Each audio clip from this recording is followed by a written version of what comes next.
So, dear colleagues, students, dear friends, we are pleased to welcome you to the lecture hall of Kaveri State Pedagogical University. As our auditorium, literary translation in a globalized world, practice strategies, challenges goes on, we discuss university issues relating to the translation of fiction. We do our best to arrange our sessions so that participants can obtain the possibility to develop various professional skills. That's why all our speakers have a wide spectrum of activities reflecting different aspects and tendencies of literary and translation studies. It is noteworthy that all of them, both scholars and translators, and such interaction is very prolific. Scholars make use of theoretical postulates to fulfill precise rendering, and translation practice is capable to help them in constructing the ground for literary translation research. These two activities, interlaced and provided by the same person, are calculated to total academic effect, those resulting in multifaceted theoretical investigation and qualitative enhanced and adequate practice. Today's session is not an accepted one, but it is very unique. Our place of destination is children's literature. One should stress that despite being understandable in its semantic format, literature for children, however, has its unusual emotional paradigm and stylistic peculiarities to comprehend definitely. And therefore, the immortal works of Hans Christian Andersen, Lewis Carroll, Oscar Wilde, Alexander Milne, Astrid Lindgren, Charles Perrault, the Brothers Grimm, Roald Dahl, and others have already been involved into the treasury of old classics for children, constantly for scholars' interest. As true masterpieces of belletristic creativity, they are probed from literary linguistic viewpoints and within translation studies. At present, the problem of rendering works for children is one of the most widely discussed fields of study and at the same time the branch least researched in terms of translation. For this reason, the whole communities are nowadays organized to ready those who are immensely interested in these particular texts. I would like to name our colleague, the Dean of our faculty, Professor of the Translation and Slavic Philology Department, Marina Vardanyan, because of her key attention as a scholar is paid to children's literature issues. She is a member of International Research Society for Children's Literature from 2018 and European Children's Literature Network from 2023. Also, Marina Vardanyan, together with Natalia Zakharova, is PhD in Philology, senior teacher of the Translation and Slavic Philology Department, take part in the international multilingual project on the translation of children's literature, Buka Buka.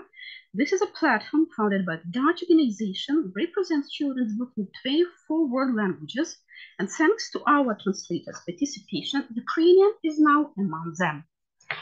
Like these colleagues, our today's guest has an extra special attitude towards literature for children. She skillfully combines the activities mentioned. She is exploring and translating children's books. Alexandra Vєчоркевич is a PhD, is an assistant professor at the Faculty of Polish and Classical Philology and a researcher in the Children's Literature and Culture Research Team at Adama Mіцкевича University in Poznan, Poland.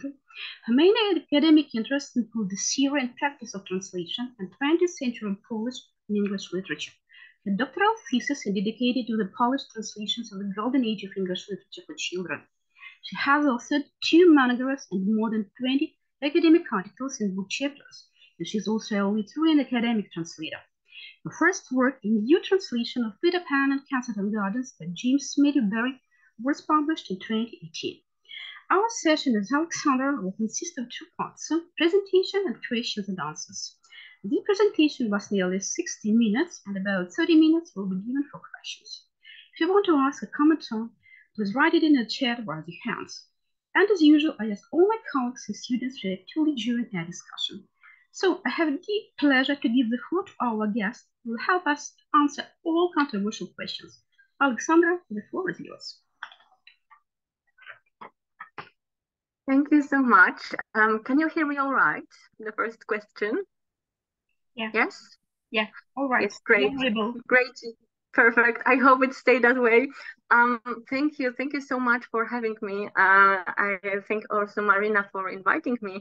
I've never been to Ukraine yet, even that we are neighbors. So I'm very glad to be even now online. I hope to be next time in person soon, hopefully. So let me share my screen and my presentation for you. And let's see if it's, oh, I see that the host needs to enable me to share my screen. Yeah, I have already. Can you do that? Yeah. Okay, I try now. Yes, great. I think we will be all right now. And just need to, do that. Oh, sorry, 1 moment. Yeah, almost there. Can you see the presentation now? Yeah, we can. Yes. Okay, perfect. That's great. So I'll be talking today about a very special book, a book I recently discovered in a way. Ludmila mentioned before some titles and authors of children's books, and perhaps you could hear that not all of them were for children from the beginning. For example, Brother Grimm's or Oscar Wilde, they not always wrote for children. So my presentation will concern also the book which wasn't in the original written for children, but in translation it's changed addressed from adult readers to child readers. This is the book of Lafcadio Hearn, Some Chinese Ghosts, and this is the title of my presentation. So I firstly will discuss Lafcadio Hearn, his biography, very interesting and complicated life, his writings, his passion and interest in Far East culture. And then I will talk a bit about how this Far East culture and literature was present in Poland, especially at the beginning of the 20th century. And then I will talk in details about this peculiar translation of adult book for children into Polish. I would like to mention that how I got interested in this subject. Just now at my university in Poland, in Adama Mіцкевича University, we are carrying out the project funded by National Science Center of Poland. It's called Half a Century of Children's Literature in Poland, text for young audiences in the context of cultural production and power. The recipient of literature as a recipient. And we are interested in Polish children's literature, very holistic, like prose, poetry, but also translations and transfers, magazines, journals, criticism for children. So all these things that are connected with writing for young audiences. And we are just now researching the half a century from the end of 19th century, from 1896 up to 1950s, so up to the half of the 20th century. So that's why that's why I was looking at this period, and I knew because I researched this in my PhD that we had in that period we had a lot of connections with, of course, English literatures, a lot of translations from classics like Alice in Wonderland and Peter Pan and Winnie the Pooh, and of course also other classics like Andersen or Brother Grimm's. But I was interested, did Polish child readers, Polish children, had also the chance to get acquainted with other cultures, not Western cultures, so Chinese or Japanese Eastern cultures. I was looking into this subject and I found this very special book of Lafcadio Hearn translated into Polish for children. I was also interested in Lafcadio Hearn transnational identity, and I will start my presentation, my reading from this moment. So here he is, the hero of my today's presentation. If we are looking for an individual who embodies transnationalist, culture blending, border crossing, we can hardly find a better example than Hearn. He's located, I would say, simultaneously inside and outside canon. I would be very interested to know later on in a Q&A session if you have some translation into Ukrainian from Hearn. It would be very interesting. So he is inside and outside the canon, so to speak. He shares many points with his contemporaries, Mark Twain, Edgar Allan Poe, and Robert Louis Stevenson, writers whose texts are also associated with readings for children or young people, better to say. He's linked to Twain by his adventurous life, to Poe by his fascination with the Gothic, supernatural, and horror, and to Stevenson by the choice of his place in the world outside the Occident, so outside the Western world. Unlike these writers, however, Hearn seems a bit forgotten in the Western literature, even though he's remembered and celebrated in Japan, and I will say why. His biography is stretched almost along the whole, the entire northern hemisphere, from the tropical coast of Martinica, when he spent some years, to Japanese province of Izumo, when he lived at the end of his life. The important points of this map are 3 islands, and I would highlight this island theme. His native Lafcadio, where he was born, Ireland, when he was growing up, spent his childhood and early years of his life, and Japan, which became his adopted homeland. It could be said that this islandness, separateness, solitude in a way, and individuality describe Hearn well, a man who was attracted to the margins and frontiers, to whatever was off the beaten track.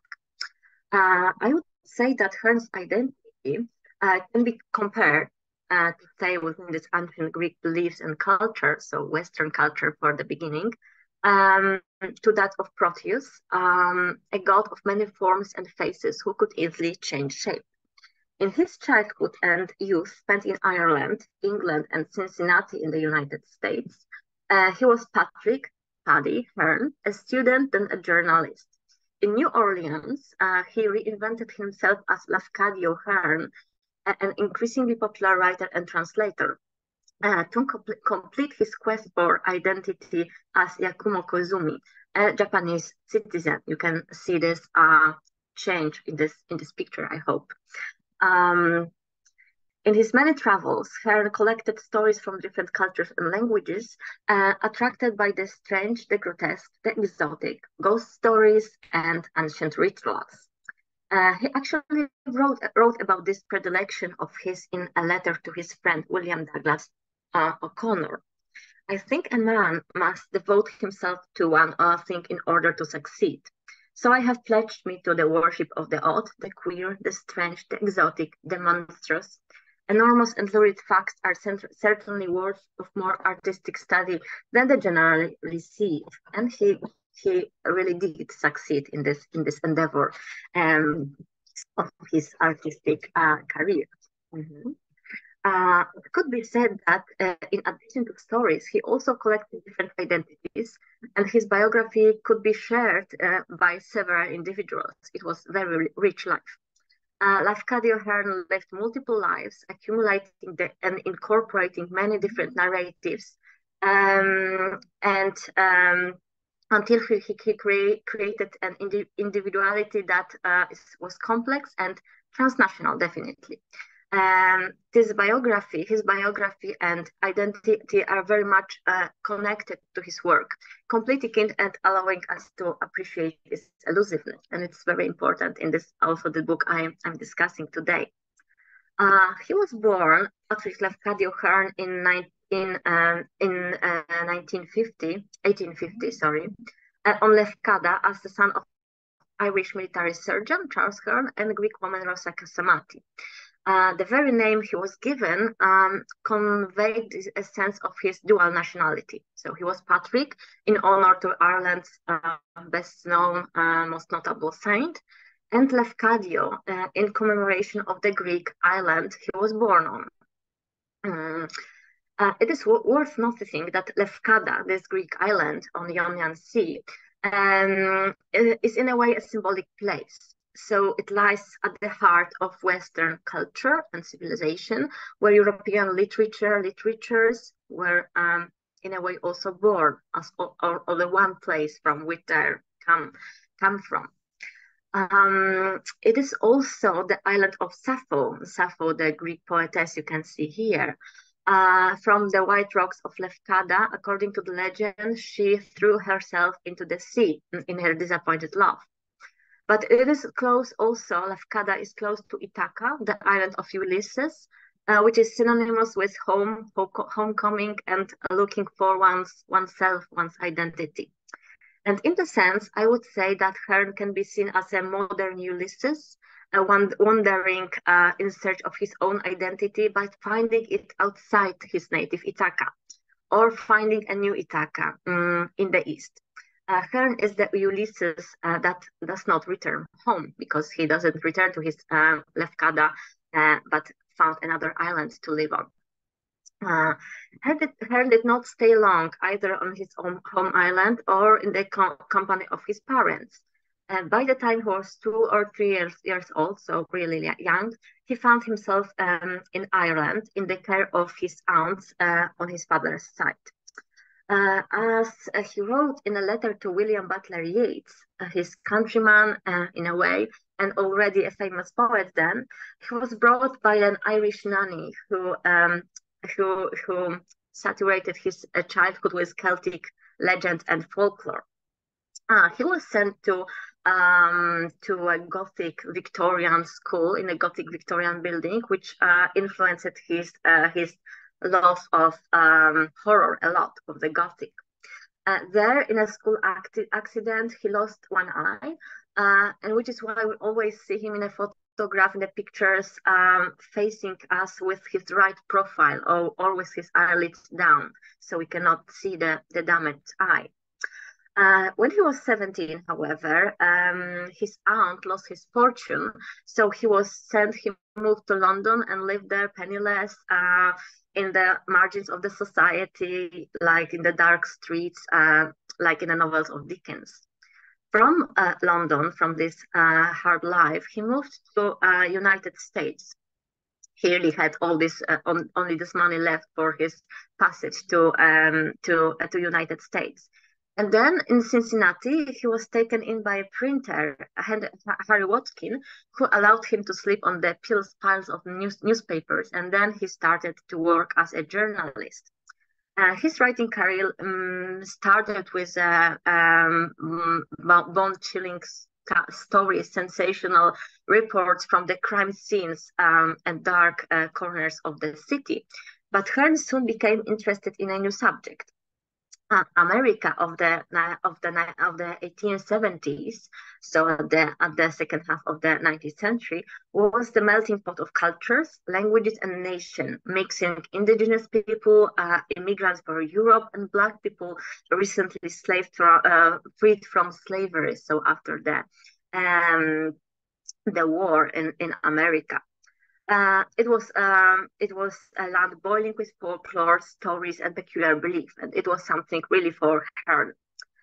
So he was interested in this mixing of cultures, and he began to write reports from Cincinnati's so-called Blackwater. After a scandal caused by his attempted marriage to Black woman, he moved to New Orleans, and in the southern city where voodoo rites and rituals were still alive, his love of fantasy, gothic, and horror found fertile ground. He began studying Creole for folklore, transcribing stories and translating French literature. Here he brought his first collections of legends, and I will talk about this later, and he published here his first novel that established relation with an important magazine, Harper's Weekly, and at the same time the publishing house Harper and Brothers, a very prominent American publishing house. And it was Harper's that sent him on a trip to Martinique, which resulted in the essay series 2 years in the French West Indies. So he moved very far west to begin with, and then he started to go east. Because in 1890, he embarked on a journey of his lifetime, from which he was never to return to the Western world. He made his way to Japan, where he found the most important subject of his writing and the content of his identity. Hearn got a job as an English teacher in the city of Matus, where now resides his museum devoted to Hearn, his oeuvre and his life, and it's directed by his great-grandson, so it's still in a family, so to speak.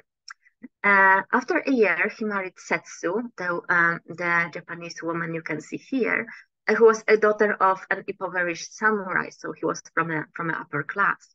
It was his wife who opened up to him the treasure trove of Japanese belief, legends, tales, and culture, and that became the axis of his writings dedicated to the land of the rising sun. 13 books written during 14 years of living in Japan. This is also in Japan when the complex structure of her identity was completed. In 1896, he was officially adopted by his wife's family. That was the custom. He took Japanese citizenship and a new name for himself, Kozumi Yakumo, with Yakumo meaning 8 clouds, and referring to the oldest poem in the Japanese literature. So from sensational journalist, traveler, Gothic writer, and scandalmonger, Hearn transformed himself, as a Proteus he was, into a family man, respected citizen, university professor also, researcher and defender of the heritage of the old Japan. Hearn left a vast out of novels, essays, journalism, and letters, as well as a model of transnational identity, which he himself defined as a civilized nomad. And here is a quotation, very, very interesting and very Hearn-like. So a civilized nomad whose wanderings are not prompted by the hope of gain, nor determined by pleasure, but simply controlled by certain necessities of his being, the man whose inner secret nature is totally at variance with the stable conditions of society to which he belongs only by accident. So he himself defined this transnational identity of himself very well. He saw this unstable identity, this wanderings, this nomad identity he was defined by. Geographically, Hearn's travels for most of his life led rather westward. So if we would look on a map, he traveled from Greece to Ireland, to the States, and even to Martinique, so moving to the west. But or southwards from Cincinnati to New Orleans and Martinique. But at the same time, his mental journey was towards the east, to the Orient, the place he felt strongly connected with through his Greek mother. He wrote in a letter to one of his friends, "My love for things Oriental need not surprise you, as I happen to be an Oriental by birth and half by blood." So he felt strongly connected to Eastern culture by his Greek mother. Already in New Orleans days, we can observe a clear turn towards the East and its culture. First mark of this was a collection of diverse Oriental stories from Sanskrit, Buddhist, Talmudic, Persian, Polynesian, and even Finnish culture, titled Stray Leaves from Strange Literature. It was published 1884, which Hearn described as a monstrous dreams, Oriental flowers transplanted and changed in color by process. 3 years later, a second collection was published, but this time not composed from different literatures and cultures, but dealing exclusively with one culture. And here you can see this book, and this is the main book of my presentation. Some Chinese ghosts, so dealing exclusively with one culture, that of China. Hearn called this his little Chinese book, and it consisted of six legends written in a poetic prose. Hearn, as the author of this collection, was partly a translator. The texts were mainly free translations, adaptations, we would say, but not directly from Chinese, as he did not read Chinese, but mediated through French. So he translated from French, collected materials, and then rearranged these materials into this his own legend. So it was like kind of translating, adapting, and going in between French and English, and of course Chinese. He was partly a composer and stylist, since he arranged and rewrote these materials collected from various sources in his own style. So we have a lot of his own style in this book. Later, he himself criticized his first literary encounter with the world of the Far East, writing that it was a failed attempt to understand this culture from books. In his letter to Mitchell MacDonald, he wrote about Some Chinese Ghosts as an early work of a man who tried to understand the Far East from books, and couldn't. But then the real purpose of the stories was only artistic. Should I ever reprint the thing, I would change nothing, but only preface the new edition with a proper apology. So he saw some defects, but also knew the merits of his work from that time. It was not, however, the case that he drew only on the text of French authors and translators, whom, by the way, he meticulously mentions in a preface and notes accompanying the 6 stories from Some Chinese Ghosts. We learn from the dedication that Hearn was seconded in the acquisition of the source materials by his friend, Henry Krebiel, a musician and composer interested in a folklore song and music of the East, above all China. In her memories, for example, we find an interesting anecdote about a visit to a Chinese laundry, where the 2 friends listened to its owner named Charlie, playing on old traditional Chinese instruments. And I will read this anecdote to you, as it's very, it can put us in a mood of this culture, this moment in Hearn was collecting the story. So here it goes. In the course of the prolonged experience in news-seeking about magistrate offices, because he was still then working as a journalist, so looking for these crime stories and so on, we remembered having beheld various Chinese instruments of outlandish shape that had been temporarily levied on by a remorseless constable. There was among them a sanhin, or banjo, of the Celestial Empire, covered like the abysmal bass drums of the Aztec priest, with the scaly skin of a serpent. There was also a yanchin, a shrieking fiddle, immemorially old, and there was likewise a thing called in English a moon guitar, but in Chinese called by a name unpronounceable and impossible to spell with confidence. It might be Yan Huang. All these we recollected were the goods and chattels of the laundryman Charlie, and we found the little Chinese laundry and its owner. The atmosphere was dense and somniferous, with the vapor of opium which arose from the pipes and the drowsy laundryman. They were lying side by side upon a wooden table, and a small lamp burned dimly between them. Charlie spoke a word of greeting, but the other only half raised his opium-heavy eyes, and continued to draw up on his pipe stem until the yellow gum cracked upon the bowl with an agony of splattering crepitation. We induced Charlie to take down the sanhin, upon whose hollow body the amber-colored scales of serpent skin shone like inlaid work of barbaric design. And that we might be charmed with its quality of tone, he played cunningly upon it, playing after the classic fashion of the ancients, with a small ivory plectrum. Then the sanhin wailed a strange wail, and spoke a foreign sorrow and awake in us fancies of a heart longing after the sight of pagoda towers, and of tea gardens, or certed sails, of sluggish junks, and the eternal mourning of the Yangtze-Kiang. Charlie spoke, the musician. Do you know a Chinese little song like this? And he sang slowly the most ancient melody of Mu Li Hua, or the jasmine flower, which may be found in William's Middle Kingdom. So this is the description of this encounter with Chinese culture through his friend, the musician, who is also singing here in this anecdote, and Chinese immigrants in the States where they were living. So both in Cincinnati and New Orleans, there were no shortage of immigrants from the Middle Kingdom who could not only sing and play, but definitely also tell an old story.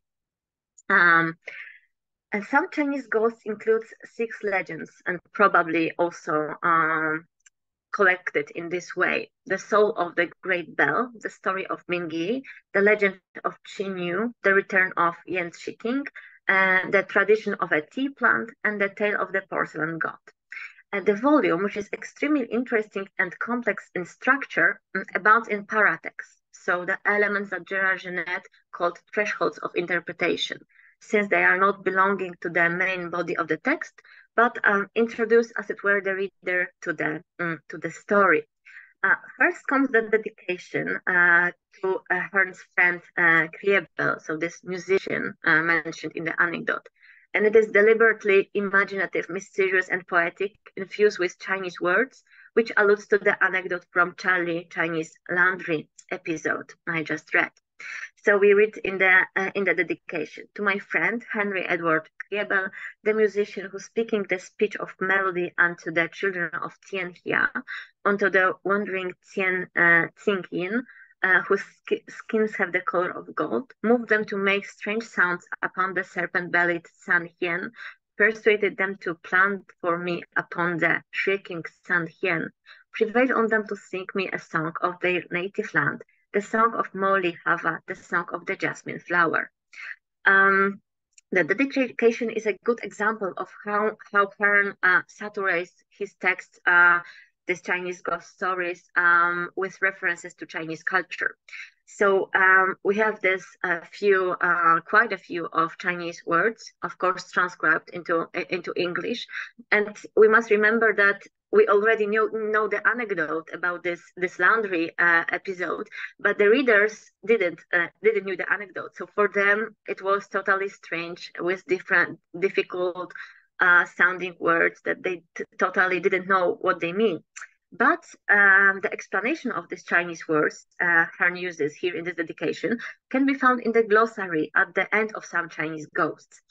So we knew from the glossary that children of Tianhia refers to China itself. Hearn writes that literally it means under heaven or beneath the sky, and it is one of the most ancient of the many names given by the Chinese people to China itself. Also, he explains Tsing Yin, that meaning men of Tsing, Hearn contemporaries, so contemporary Chinese people living under Tsing dynasty. This Ya Hien and San Hien are of course the instruments, the traditional Chinese instruments, the violin and the guitar covered with the serpent with a snake skin that were mentioned in the anecdote about Charlie Chinese Laundry.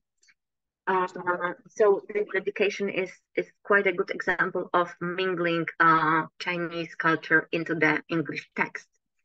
The next of Some Chinese Ghosts paratext, so this elements accompanying the 6 legends, is the short preface in which Hearn mentions French sources from which he drew. He mentions several names of sinologists, and referring to these researchers, to the sinologists, he himself calls Hearn himself calls a humble traveler who follows wanderingly after them into the vast and mysterious pleasure grounds of Chinese fancy to cull a few of the marvelous flowers they're growing, a self-luminous black lily, a prosperic rose or two, as souvenir of his curious voyage. So he sees himself as an amateur, a wanderer, a traveler who is just going after taking the same route as the sinologist he's referring to in his as his sources. Each of the 6 stories in Some Chinese Ghosts is furthermore preceded by a motto and accompanied by a Chinese written character. So that I'm not a sinologist myself, so I only could check through my friends, the sinologists, that the Chinese characters, one of them you can see here, they are very important and they are in a way connected with the story. So this, for example, is meaning China. It's very old character, bearing a lot of cultural references for Chinese people. So it wasn't only a decoration, but he really did this research and put these characters that might be associated with the stories themselves. Also, each of the 6 stories is accompanied by a motto, and the mottos are from the traditional songs, proverbs, and so on. I will comment on it briefly later.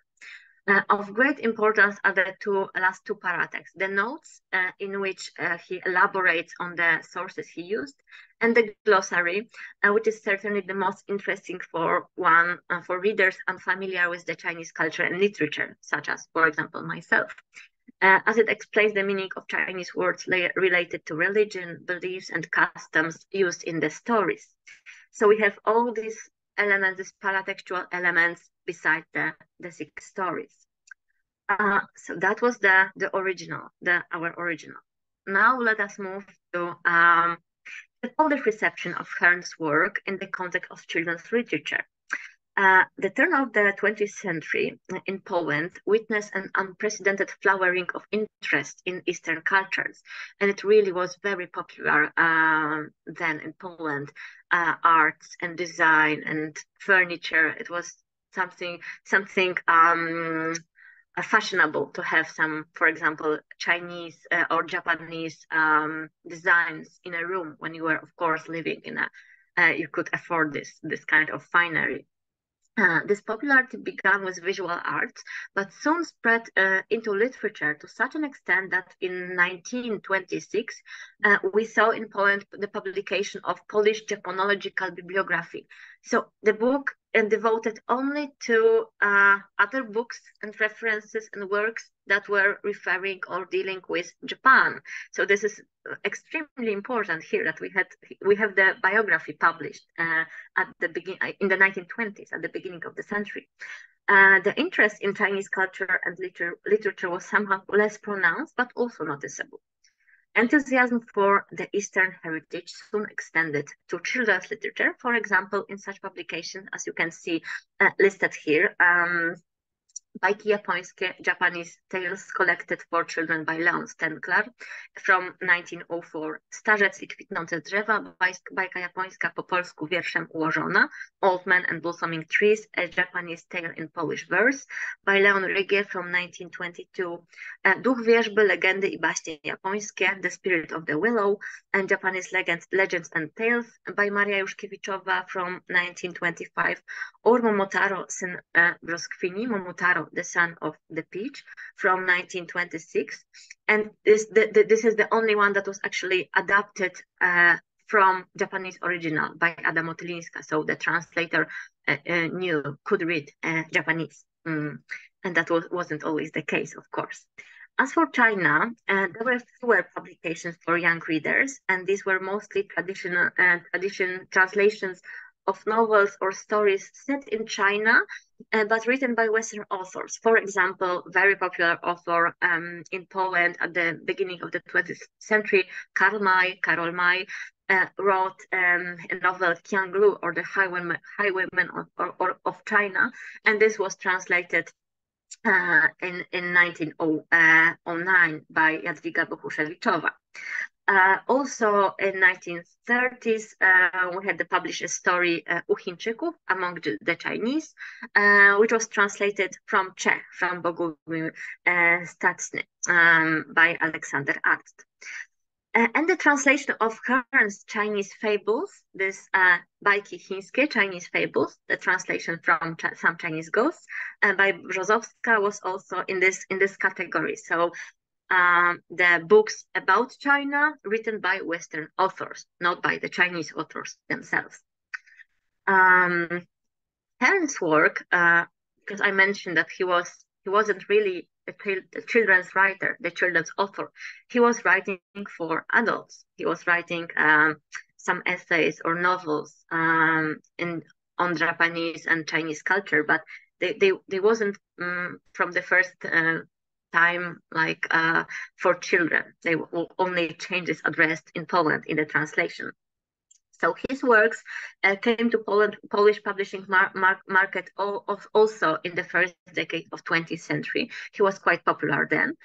In 1906, the first to appear was Kokoro, Hints and Echoes of Japanese Inner Life.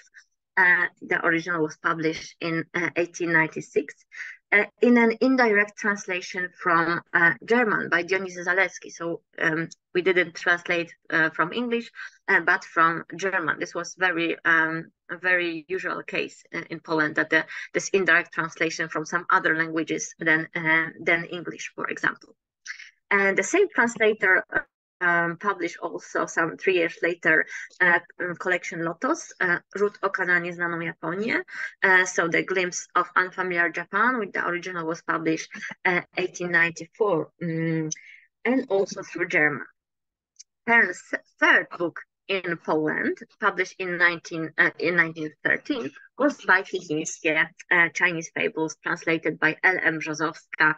We don't know the full the name, the Christian name of the translator, not yet, from Some Chinese Ghosts. Unlike the original, which was definitely addressed to the adult readership, in Poland the book changed its addressee. It is proved by a note on the title page of this Chinese fables, Bajki chińskie, that Brzozowska not only translated the book from English, but also adapted it for young people, young readers.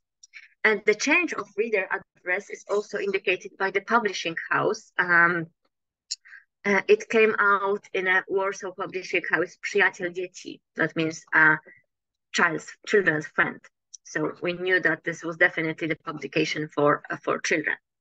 I mentioned that Some Chinese Ghosts abounds in paratext, the dedications and mottos and glossary and so on.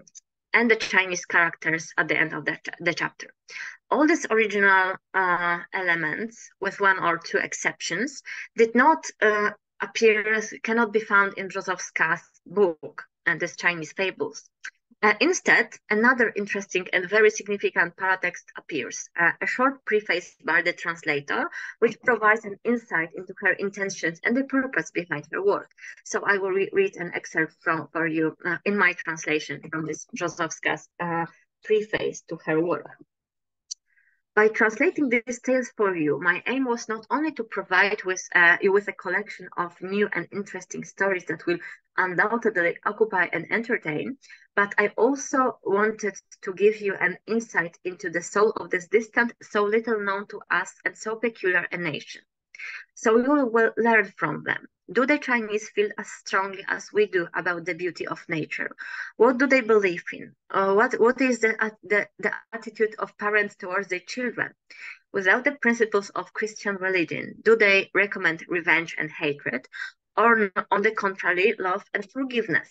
In what do they differ from us? In what are they similar? Do the nations, the most distant from each other, seemingly not alike, have more in common or in difference?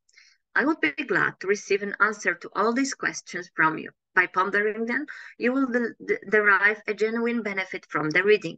I would also like to know which of the tales you enjoyed best and why.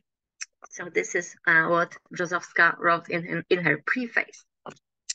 The translator here makes it clear that her aim is not only to entertain the reader, but also to familiarize them with the soul of her foreign nation, its culture, beliefs. The didactic intent of is therefore very evident. So we have already this children's literature specificity that is not only to entertain, but also to teach, to educate young people.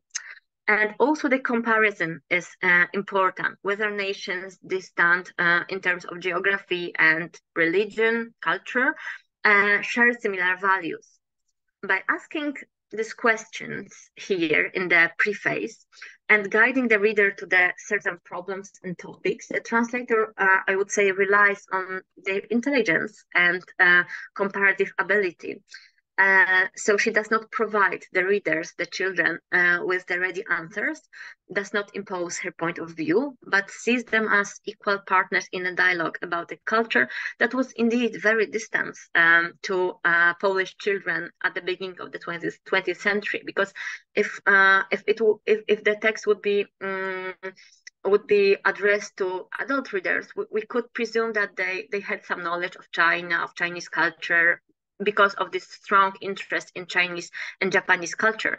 But with children, it was not the case. So probably this could be their first encounter with the Chinese culture in the children's book. Brzozowska concludes her preface with an explicit encouragement to young readers to practice an active reading by asking themselves the questions she proposes. More than that, she encourages them to engage in discussion, to express their own opinions and to interact. And this is really a rare case in which the translator reaches out in a way to the reader, and in this strong authorial gesture of putting her preface at the beginning of the book, she establishes herself as a translator, as an important agent of this textual transmission. So she says, I will be interested. I would be glad to know, what do you think? How do you feel about this book, these stories, which you like or not? So we don't know much about the reception of the book, whether the children really reached out to the translator and took this challenge of sharing their opinions, their views on the book by letters to the editors or in some other way. About Brzozowska herself, the translator, her biography, her other translation activities, we also know nothing more for the time being. I mentioned that we even don't know what name she had. So we know her surname, we know her preface, but we don't have any sources because of the thing that our archives and some are somehow scattered or non-existent because of the 2 wars that came after the book was published. So we don't know yet anything about her, but I strongly believe and hope that the ongoing digitization of library connection, also some archives in Poland, will make it easier to fill this gap in the future. So to find something about Brzozowska. Some Chinese Ghosts, so the Hearn's original, is a text heavily imbued with references to Chinese culture, art, and history, as I mentioned before. This is evidenced in the aforementioned glossary of 33 entries, so it's quite a long dictionary in a way. And besides, the stories feature additional names and terms which are explained in a narrative. Mottos, excerpts from Chinese traditional songs, proverbs, stanzas of poems, short poetic introductions are also an important element enriching the stories in the original still. It goes without saying that translating such a work into Polish while simultaneously changing the reading address from adults to children must have been no easy task. It would have been easier if she translated for adults, not for children, but she did for children. A comparative analysis of the original and Brzozowska translation allows us to see how many problems she had to face in translating cultural realities unfamiliar to the young readers, how often she had to negotiate in order to bring them closer to Chinese culture, but not to overwhelm them with excess of information. So not to make this translation too heavy with this cultural references and so on. So now I will try to show you in some details, in some cases, case studies, what she did, how she negotiated these foreign elements that are so abundant in Hearn's Some Chinese Ghosts. Brzozowska adopts several strategies to deal with Chinese cultural realities. For one, she sometimes neutralizes them by omitting Chinese names, but not the Chinese realities. For example, you can see it here. In the story of Mingyi, when Hearn refers to the Cha-Cha-Kin flower, and we can find this name explained in the glossary, Polish translation, with Polish translation, we find simply kwiaty mandarynek, the mandarin flower. So we don't get this Chinese transcribed name, but only what is it? It's not some familiar flower. It's still the mandarin flower, so something very unfamiliar to Polish readers, but without the name. In the same story, we have another short quotation from the story of Mingyi. We have an instrument. So in the quotation, the beautiful woman, Cao Tie, brushes the bright drops away and brought wine and music and the melodious skin of 7 silken strings.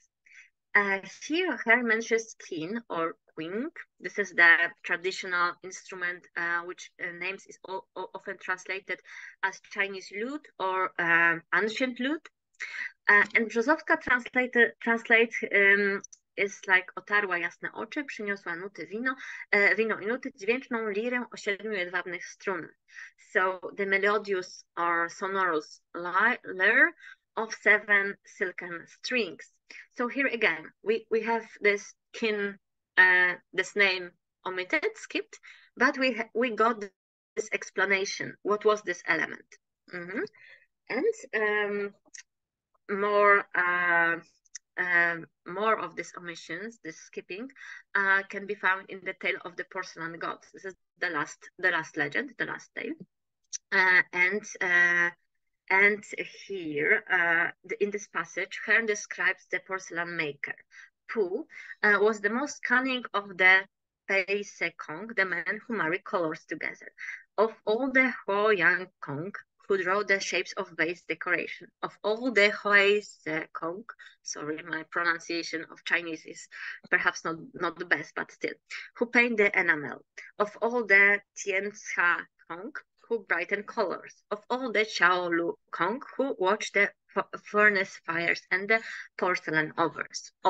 So we have very detailed process and like all the professions connected with porcelain making, this very traditional Chinese cultural thing.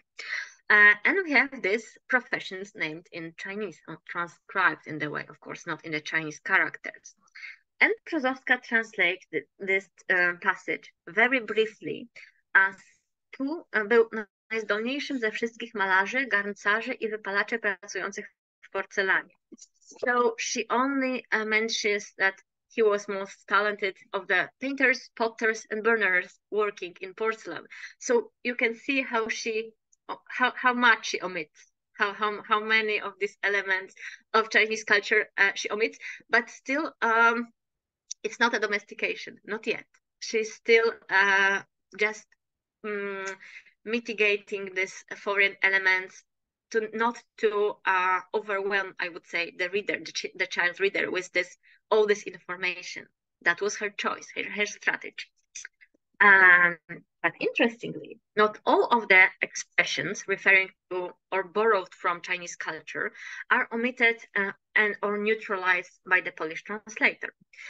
Brzozowska retains some of them, choosing to preserve the foreign flavor of the tales in some instances.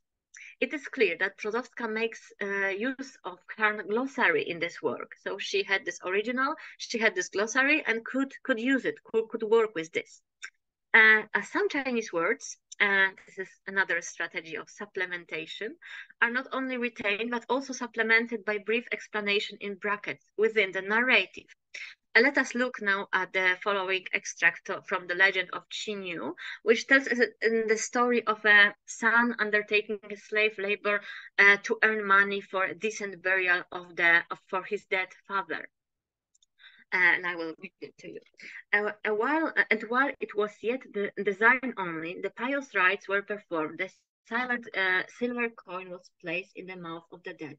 The white lanterns were hung at the door, and the holy prayers were recited. The paper shapes of all things that departed might need in the land of the genie were consumed in the consecrated fire. And after the geomancers and the necromancers had chosen a burial spot which no unlucky star could shine upon, a place of rest which no demon or dragon might ever disturb, the beautiful chief was built.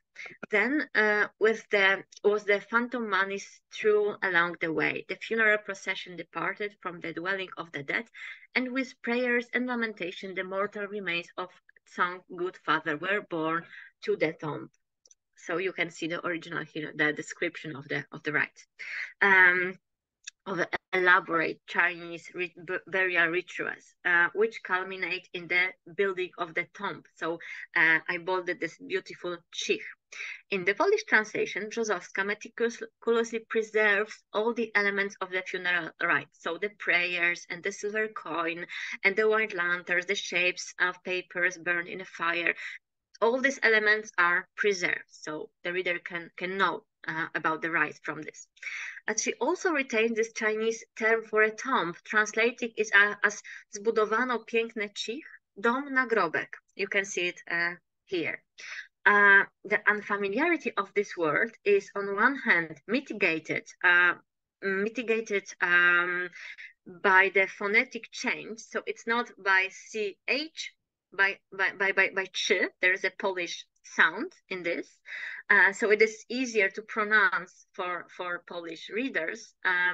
But on the other hand, we have this foreign element emphasized by the spaced font. So she made this spaced spelling in her book to emphasize that this is the foreign word. This is actually the foreign element. But also she adds this bracket and explains what the chich means actually. This passage is a good example of negotiation between the strategy of foreignization, preserving the sign of foreigners in the text, and domestication, familiarizing the foreign elements and bringing the cultural realities of the source text closer to the reader by finding their equivalents in the culture of the source culture. A sign of the foreignizing strategy is visible in preserving the Chinese name for the tomb, whereas domestication prevails in a way in Brzozowska's rendering of the geomancers and necromancers. In the Polish translation, these two professions are translated as wróżbici I czarnoksiężnicy, that is diviners, fortune tellers, and wizards, sorcerers. So although the term necromancer, a man evoking spirits, was known in Polish, geomancers, especially in Chinese context, someone dealing in art of placing and arranging buildings, especially tombs. So this is exactly this meaning in this passage of the burial rites. It was not known, so she would need to add a footnote or something. So she decided to replace it with more familiar terms, with something that was known to the Polish reader.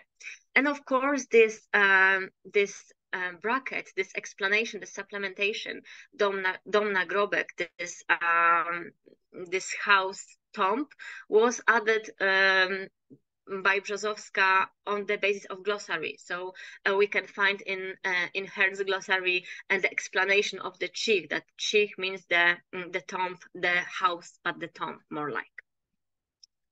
From time to time, Brzozowska makes also slight shifts in the text in favor of domestication in order to bring readers closer to the Chinese cultural realities. For example, in the tale of the porcelain god, there is a passage referring to the powers of tormenting people with nightmares by hiding charmed effigies, so charmed pictures of people under the tiles of their own roofs. So we have the roof as a place of hiding some like ritual elements. In the Polish translation, however, this passage is rendered as czarować ludzi zakopując ich wizerunki pod swoim progiem, casting spells on people by burying their effigies, the pictures, under the threshold. And the threshold, more than roof and roof tiles, is associated with Slavic beliefs and superstitions. I'm sure that you also have in Ukraine this beliefs and superstition connected with the threshold as a place in the house. I had some Ukrainian students last year, and we discussed the superstitions and beliefs, and they told us, yes, we share this threshold thing that. For example, in Poland, we say that we shouldn't greet a person in the threshold. So we should invite somebody into the house and not greet on the threshold, because the threshold is a place that when the evil spirits might, come into the house. So this is a place connected with the Slavic, like this our cultural context, not in the Chinese. In the Chinese, the roof was this strange element, so perhaps some element protecting the house from the evil spirits, and placing somebody's picture in the roof tiles would make this person more vulnerable for the evil spirits. I would say something like that. But you can see how she shifts a small element, a small part of the text, even one word, to make this more understandable for the Polish readers. I would now ask somebody of you to tell me how much time do I still have? Should I make it more quicker, or am I all right? For presentation, you mean? Yeah, for presentation. Yes, I did presentation. Yeah. I don't know, probably 5 minutes. Due to the schedule. 5 minutes. Oh dear. And generally, okay. And now, can you give me like 10? Yeah, will be. Okay. So I'll be quicker. Also, Brzozowska in her translation makes some footnotes. We can find 2 footnotes. I could say only 2, because we could have many more. For example, in the Legend of Chinyu, so still about this burying of the father legend, Hearn mentions the Chinese festival of the dead, Sifantin, and explains in the glossary that literally it means the sweeping of the tomb, the day of general worship of ancestors in the Chinese All Souls. And Brzozowska follows this explanation, but uses in the footnote the Polish name of the Day of the Dead. So it is the 2nd of November, Zaduszki. So this the All Souls Night. In her translation, Brzozowska also attempts to bring the Polish readers close to this culture, and she preserves the descriptions of Chinese customs and realities. From the Legend of Chinyu, for example, the Polish children knew more about Chinese funeral rites and the art of silk weaving. From the story of Mingyi, about traditional Chinese architecture and interior design. In the descriptions, the translator does not shy away from the similes, the comparisons used by Hearn, which would sound unfamiliar, poetic, and mysterious to the Polish reader, such as the comparison of the girl's eyebrow to wings of the swallow, or the wings of silkworm butterfly. You can see the silkworm butterfly here. So this would be definitely the thing that children wouldn't know how to imagine, because now we can Google what the silkworm butterfly looks like, and they definitely couldn't do that at the beginning of the 20th century in Poland. So they had to use their imagination and to make an effort to imagine things. However, we cannot fail to omit to mention that Brzozowska, in negotiating and the balance of foreignness in her translation of Some Chinese Ghosts for children, omits some passages from the original text, which probably seemed to her too complicated and too difficult to explain. from some tales, the entire passages vanishes. Vanish, that they should rather be called abbreviation or reworking of the original. This is most evident in the tale of the porcelain god, where the entire first part of the story, in which Hearn provides a poetic enumeration of the different types of Chinese porcelain, disappears. So she didn't translate this part. Another type of omission, which is very interesting, and this is my last example. It's no longer connected directly to the Chinese culture, but rather to moral censorship for child readers. And it is the omission of a passionate kissing scene, so an erotic scene, and the story of Ming Yi, and the fact that the young protagonist spends the night making love to the beautiful Xie Cao. Erotic allusions are carefully erased in Polish versions. Let us take a look at both passages, first in Brzozowska's Polish translation, and then the Hearn's original. So here is this censorship, but this is the moral censorship, not the cultural. Ming Yi parę razy już powstawał, aby się pożegnać, lecz Cao swym srebrzystym głosem rozpoczynała wnet opowiadanie o wielkich poetach przeszłości i o kobietach sławionych przez nich, lub śpiewała mu pieśń tak dziwną, że wszystkie jego zmysły zdawały się zamierać z wyjątkiem słuchu. Ptaki obudziły się, kwiaty witały wschodzące słońce, gdy Ming Yi pożegnał czarodziejkę, która przeprowadziła go na ganek, mówiąc: odwiedzaj mię pan jak najczęściej, ile razy uczujesz w tym sercu tęsknotę.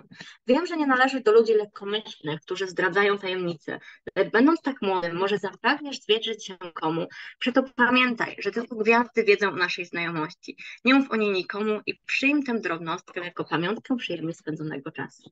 I don't know if you could gather something from this Polish original, but I hope yes. And now the English passage. So it is the pink aria is what she just skipped.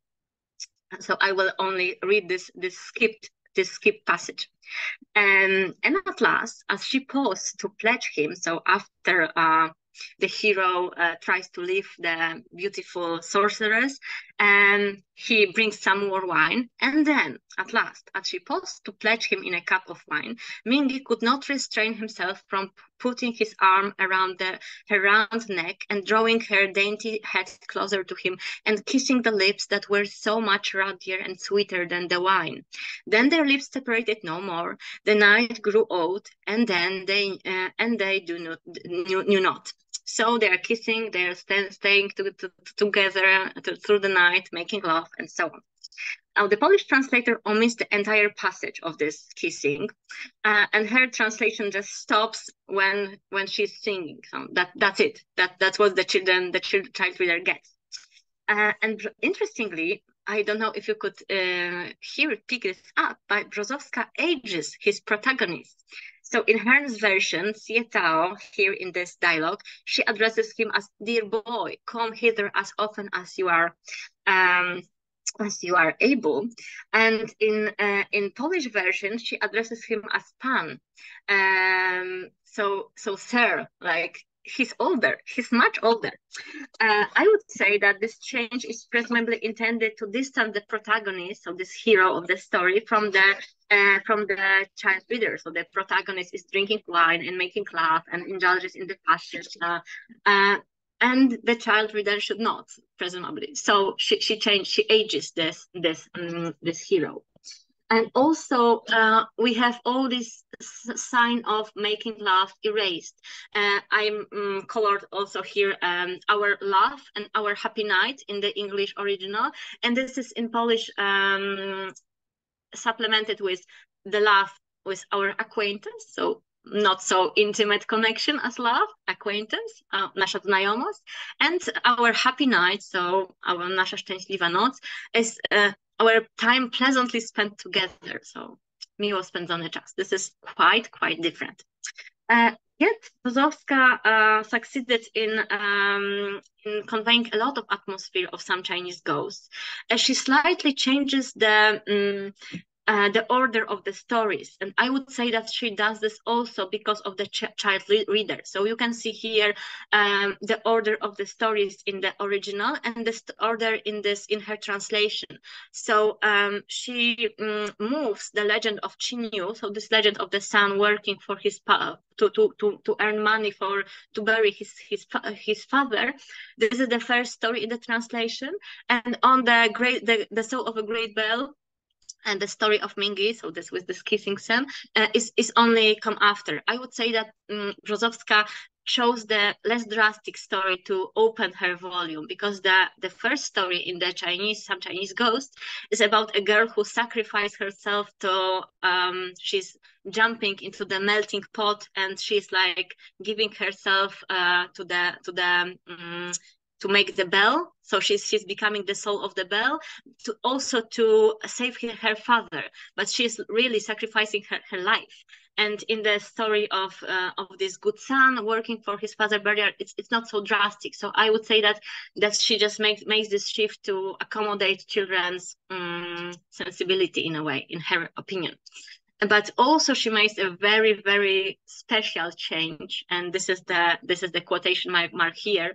So she adds 5 more stories, and this is the great question for me, because I wasn't able as yet to find what are these stories. Like, we can read the stories, but they are definitely not by Hearn, or almost definitely, because he only wrote 6 Chinese legends in Some Chinese Ghosts, and they are very different in the style from Hearn's narrative. So we cannot find so many Chinese cultural elements and so on, and they are very quite different. So my guess would be that perhaps she wrote them herself, because it was also often the case in Poland that the translators then became authors of the children's book, and they got in a way inspired by what they translated, and they produced their own stories. So it might be the case that she combined here in these Chinese fables translations, so by Hearn, and her own 5 stories, and they are titled quite funny. So we have the first lesson of Yu To, the enchanted sleeper, the God Snow, the bride of the Dragon King, Yukon first fight with Satan. So we have 5 stories, absolutely no idea yet what origins are they. All right. So this is the great question for some further research. This is only to mention and conclude that we had also one Japanese tale from Japanese collections by Hearn translated in Polish. It was published in a collection of world classics or world literature composed by Polish Jewish author Bertolt Merwin, and also here we had 12 authors. You can see the names here. Hearn was among them, and also with a short biographies. So here it was not for children but for young readers. The book is addressed for young readers. It's mentioned in the preface that Merwin, the author, is composing this book for his 14-year-old daughter. And here one tale of Yuki Onna is by Hearn. So we got something from this Japanese whatever of his, which was more prominent in Hearn's creative career than the one book of Chinese tales. This is my bibliography. You can take a look. And I just conclude with this. In the first half of the 20th century Poland, direct contact with Eastern cultures and heritage was limited. So literature on China or Japan was mostly transferred via the larger Western languages, including, of course, English. At the same time, this moment in Poland, especially the interwar period after 1918, when Poland regained independence, was a time of opening up to Western literatures. And many works from, for example, children's classics English children's classics were then translated. In this flood of foreign literature from the West, mainly England and the United States, the works of Hearn, a civilized nomad of a sophisticated and transnational identity, written in English by introducing the culture of the East, can be seen, for me at least, as the germ of an alternative canon of the literature for young readers that would be more equally balanced between the Western and Eastern hemispheres. And that's all for my presentation. Thank you for your attention, and this is my email if you would like to later contact me or something, please do. Thank you.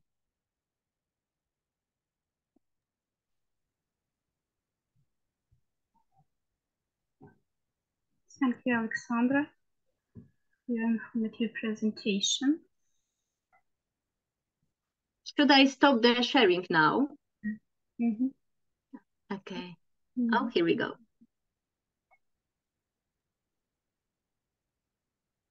So we can ask. Mm-hmm. Yeah. Mm-hmm. Dear Alexandra, thank you for this inspiring presentation. I'm sure that many of us, both teachers and students, it will be useful for our courses and essays. And I would like to ask you once again for accepting the invitation to join the lecture series at the Kryvyi Rih State Pedagogical University. I hope we will be able to meet next time in Poland at the conference and, Yes. develop our collaboration. Turning to your presentation, I have a number of questions about the role of the translation of children's literature in Poland. First of all, I'd like to clarify how mentioned by you Chinese and Japanese books affected Polish children. Have you studied this such effects? And another thing, where the Chinese and Japanese children's books, I mean not only books presented today, but in general, are popular among modern Polish children. And finally, do you have a modern translation center supported by the Polish government? Thank you for your answering. Okay, so I'll go one by one. Thank you, Marina, for inviting me and for these questions. Well, as for these books affecting Polish child readers, I mean that of the beginning of the 20th century, I haven't studied this yet. It would be very interesting to see if the children really reacted for the books, because I mentioned this preface by Brzozowska, by the Polish translator. So how she really came to the readers with her questions and her encouragement to discuss, that she would love to know what they think. And it would be so lovely to find some letters, for example, to the publishing house or to some magazine. But it's extremely difficult in Poland to look for such materials. Nowadays, it's getting better and better because we have some digitization going on nationwide in a way. But our archives, as I mentioned, are scattered and were destroyed during the war. So there are a lot of missing material, and we know that probably we would get some more answers to our questions if not for the Second World War and for example the bombing of Warsaw, because many of these publishing house of the time were situated in Warsaw, and then the materials just were destroyed in the fires and so on. So we really miss a lot due to these turmoils. But I will definitely, this will be my next step, to look for this, if I can find some magazines, journals for children. I definitely found some mention of the Chinese fables, so of this Brzozowska's translation of Hearn, that like the short review, but it was more like the note to recommend to the buyers. So there's a book published, it's about this and this, and the cost is such and such. So it's more like an information that the book was published, but no bigger reviews. Not so with Hearn's adult writings that were, as I mentioned, they were also translated into Polish. So we had quite a lot of reviews and inspirations, and some writers making a statement that he influenced their writings at the beginning of the 20th century. So for adults, yes, of course, but for children, not yet. I hope that I will find something. Then you ask about this popularity of this kind of Japanese Chinese books nowadays, right? Yeah. Nowadays. So nowadays, so this is also nowadays it's not my area of studies just now, but I would say yes, and more. It's, of course, we're becoming more transnational, that globalization is going on, and we can see this. We have some now some picture books, especially of Chinese or Japanese author. They are still like in a niche of the main publishing.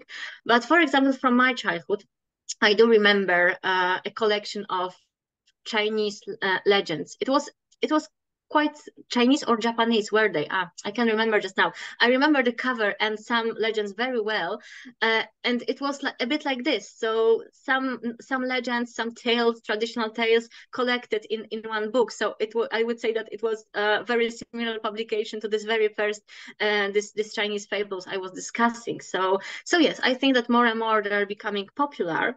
And lastly, you asked about this this translation center in Poland. Supported by very important. Supported by the. You mean supported? Yeah, yeah. I don't think we have anything really supported by the government or the authorities, like the national.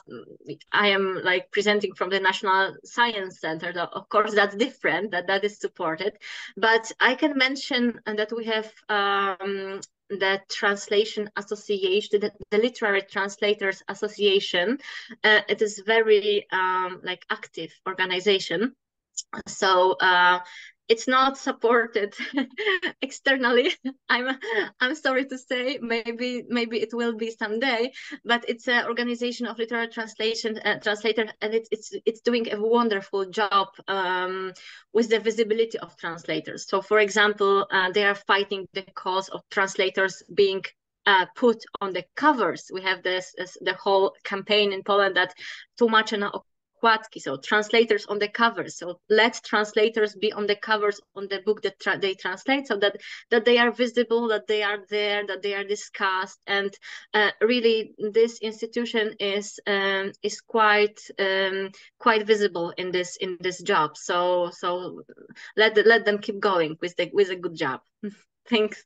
Thank you. Thank you, Alexandra. So you will interest to Japanese culture in our students, especially our master student Bogdan Zoloty wants to ask you, but before he is gladly thankful to you for this valuable information you gave us. The question that bothers me the most: what role did Lafcadio Hearn's marriage to Setsu and his immersion in Japanese culture play in shaping his identity and writing? Oh, thank you for this question. Definitely, it was like the key element, I would say. Thanks to this marriage, he really grew into this culture. I said that he was adopted, and really he was adopted by his wife's family, and she became like a transmitter to him of this of the Japanese folklore and culture and tales. I read in a book, there are two books, very nice books, or even three. I had it mentioned in my sources, in my bibliography. The one is a collection of his writings, and there is a nice introduction by Jack Zipes and one other scholar. Also in Japan, there are still year by year, I think, or in a few years' time, there are like biannual conferences. So they are still keeping his writings alive in Japan. So he's quite popular then and discussed also academically. And I remember reading in one of these sources that really his wife was this hidden storyteller behind his Japanese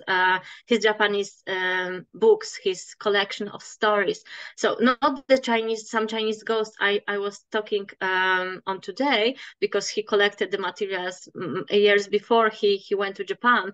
But when he went to Japan and married and connected with this culture, really Setsu was giving him this material. So he had some easier work to do. He didn't have to look that far, because he would just ask her. And also he had they had children. I think that 2 boys, if I remember correctly.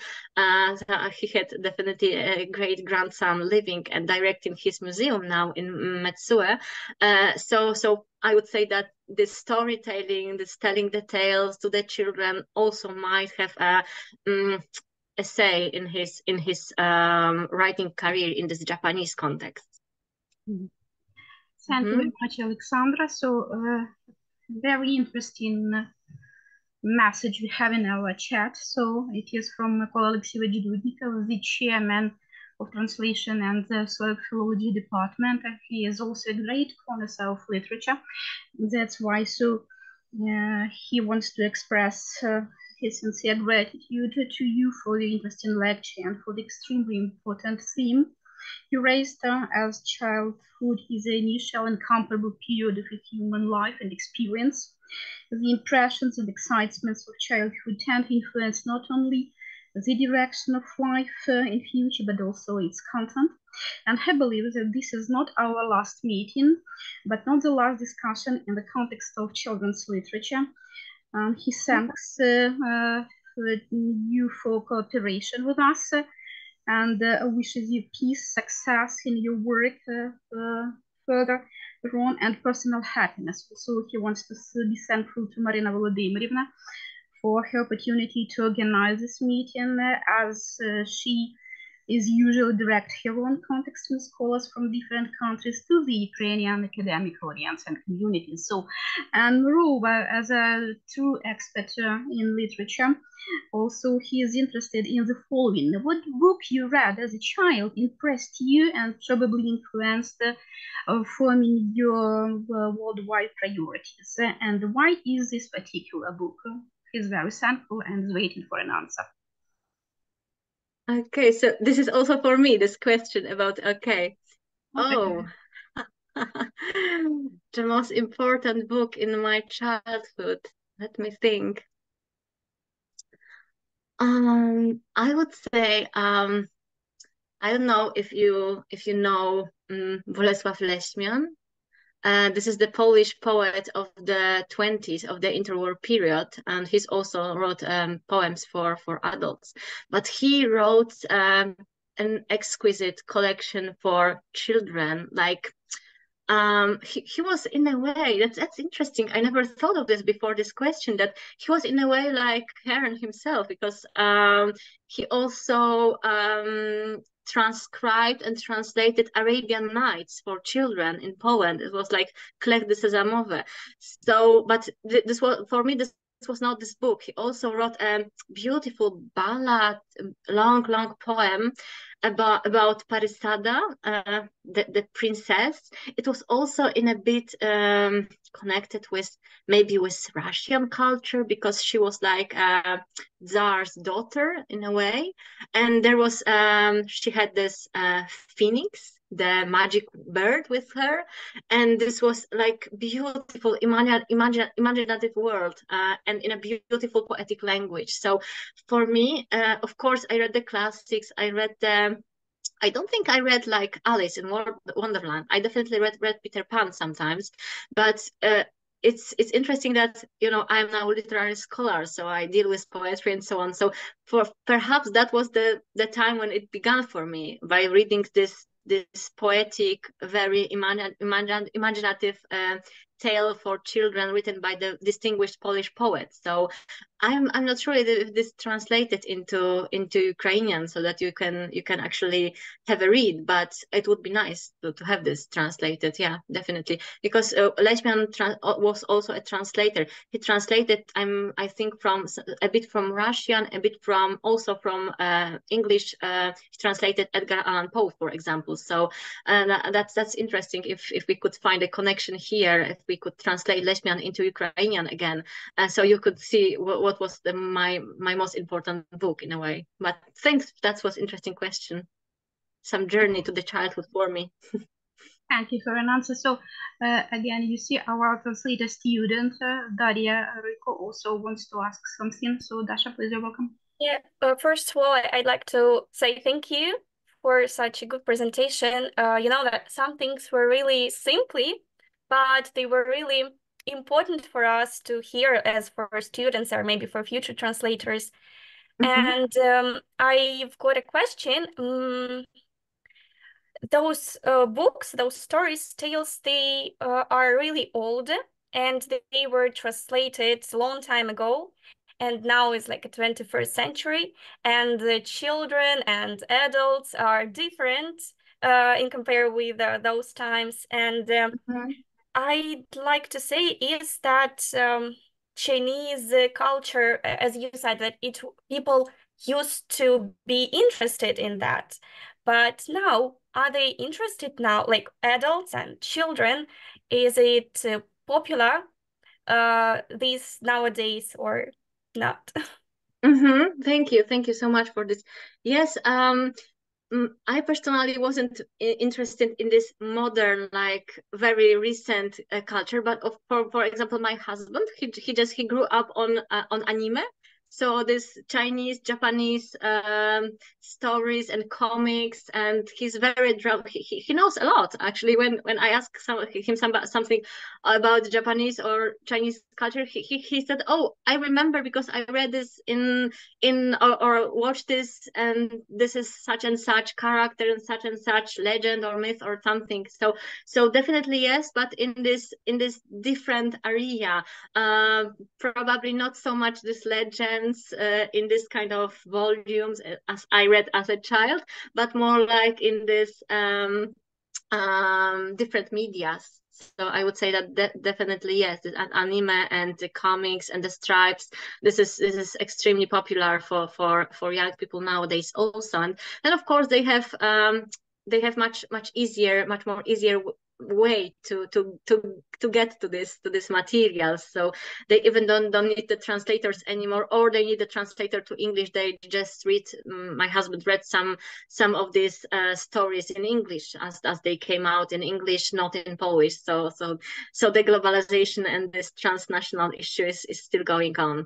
Can I have a question for you and for you and for some of you? Do you know that you have in Ukraine some translation of Hearn, of this Lafcadio Hearn, this author? Do you have any idea if there's anything? Because in Poland he's quite forgotten. Like he was translated, as you said, in these old times at the beginning of the 20th century, so a century ago. But he's not popular now, and I'm just interested. How is it in your country? Actually, today it was the first time when I heard about him. Before I didn't read his stories, and I didn't know who is that person. So it's so that was my guess, that it's very similar. For me, I also didn't hear about him till I got interested in this book. So I think that maybe he was translated, but he's totally forgotten. I need to check someday. Thank you. Thank you, Alexandra. So one more interesting message here in the chat. So from Natalia Zakharova, a great fan of children's literature. She was also thankful to you for a very interesting and informative presentation, and states that your analysis is really impressive. I'd like to join for thinking this in such a way. So, and one more important thing, as I consider here in my chat, in my Viber chat, from my colleague from English Philology Department, Irina Dirda. Thank you for the lecture. Unfortunately, due to the some internet issues, I wasn't able to listen to it in private. So it sounds like it was a captivating topic, and I'm sure the lecture was engaging and informative. So the question is from her: are there any special cultural adaptation made to translations of Japanese and Chinese ghost stories to better resonate with Polish audience? How did the audience perceive it? Probably it has been already answered. But if you have to say anything in addition, please, you're welcome. If I heard all right, it was about the reception. Yeah, about the reception. Yeah, so about the reception, as I said, no materials, no information yet. I need to dig into the maybe some newspapers and hope that there are some reviews and some testimonies of children reading and appreciating, or critics reading and appreciating, because for now there's nothing. I found nothing in the libraries and materials that were available to me, but I will keep looking for this how this book was received in Poland at that time. I might mention that it wasn't like renewed, so we still have only this very old edition from the beginning of the 20th century. It didn't have the re-edition, so it is also a bit forgotten. Thank you. Well, thank you very much. Under the press of time, Alexandra, I would like to ask a question to you. May I? So I would like to talk a bit about your activity as a translator. I was exploring your study about your work at Matthew Barr's Peter Pan in Kensington Gardens. And today I was listening to your information about strategies you used to translate. Not only you, but Brzozowska, who dealt with Hearn's translation of Chinese Ghosts. So neutralization, supplementation, foreignization, domestication, just a shift of textual details.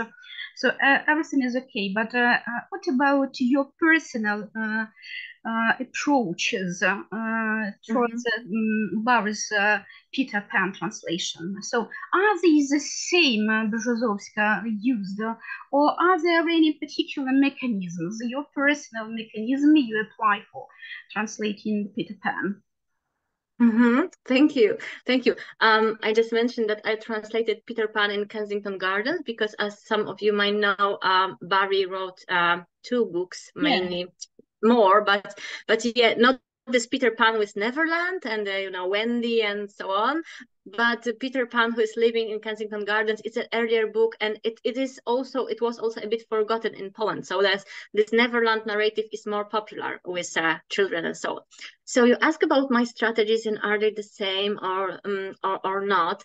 I would say that they're definitely not the same, because when Brzozowska translated, this was a tradition, like the convention, to use these domesticating strategies and neutralization to mitigate these foreign aspects of the text. So we had this translation, for example, of Anne of Green Gables, with all the Polish names of Ania, not Anne but Ania, not Jane but Janka, and so on. So translators were just substituting names and making this strong drive to domesticizing the text. And now I would say that we are in totally different moment of awareness and also of this global context, because many children speak English or learn English in the kindergartens, or even before.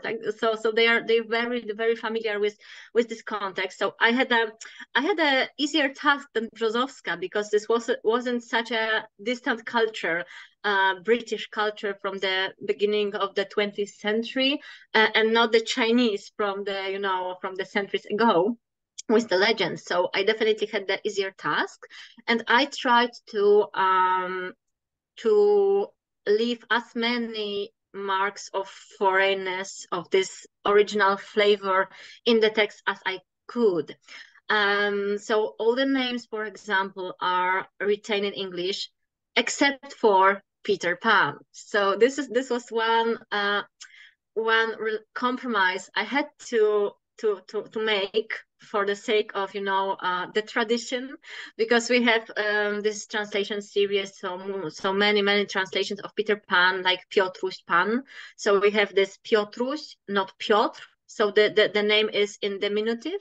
It's like small boy, Piotruś, Peterkin or something like that.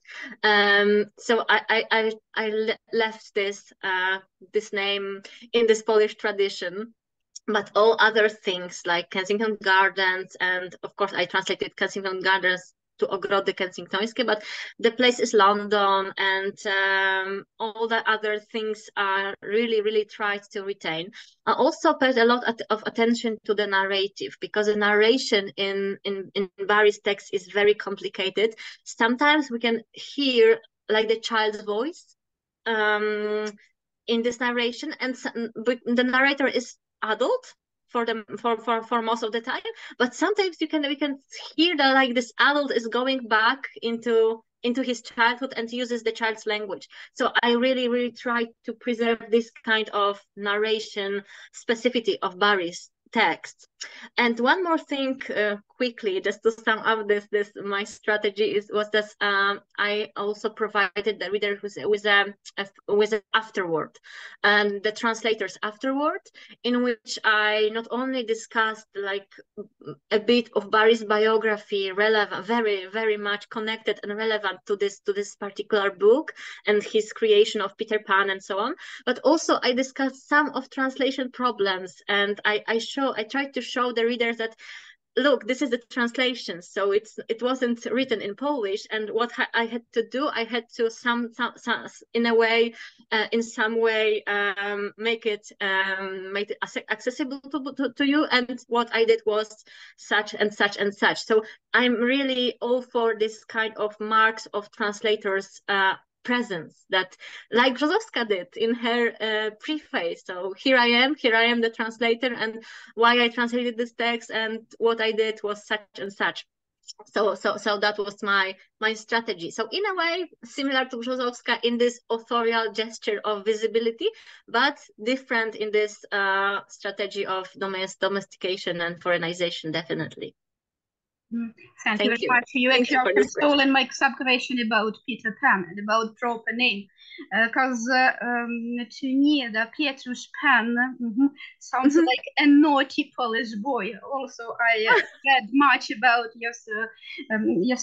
studies about literature for naughty children, and for me Piotruś Pan feels like very naughty Polish boy. Peter Pan probably more obedient, but it's for fun. So thank you very much. And the final question from me, probably generally, is it difficult to translate Barry's text? Is it difficult to translate Barry's text? Okay. Is it difficult? Yeah. Yes, it is.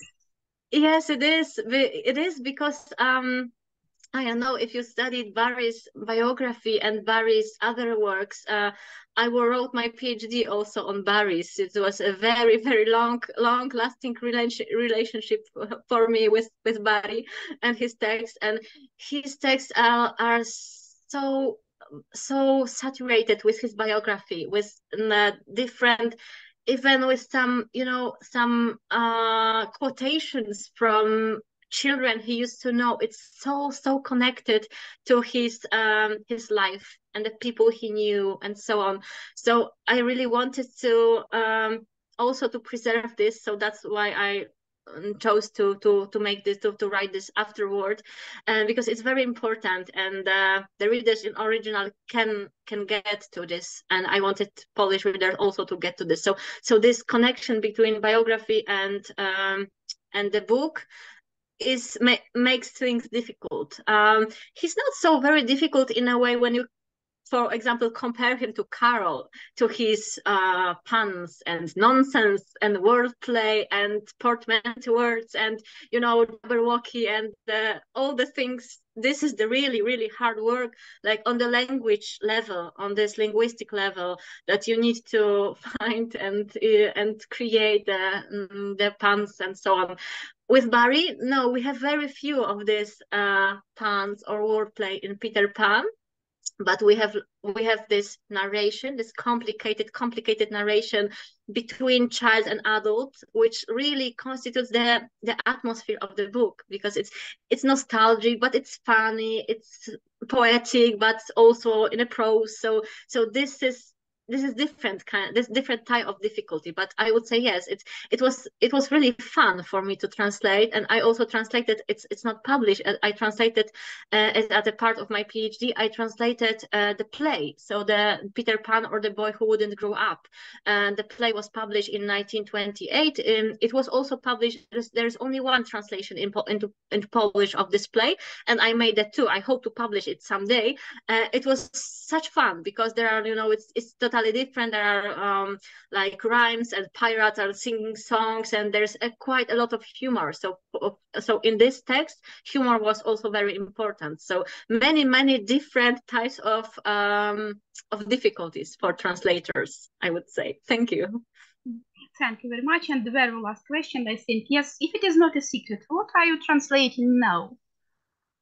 What am I translating now? Yeah, I think I can tell you.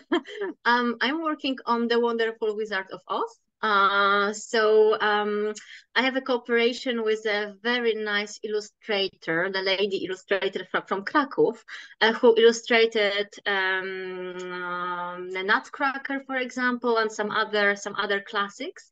And we are trying to put together a proposal for some publishing house. We have some things in mind, and I'm making a new translation such that would also be connected with the biography of Baum, because this book is also in a way biographical. So maybe in a year or two, I will have something new for you to discuss.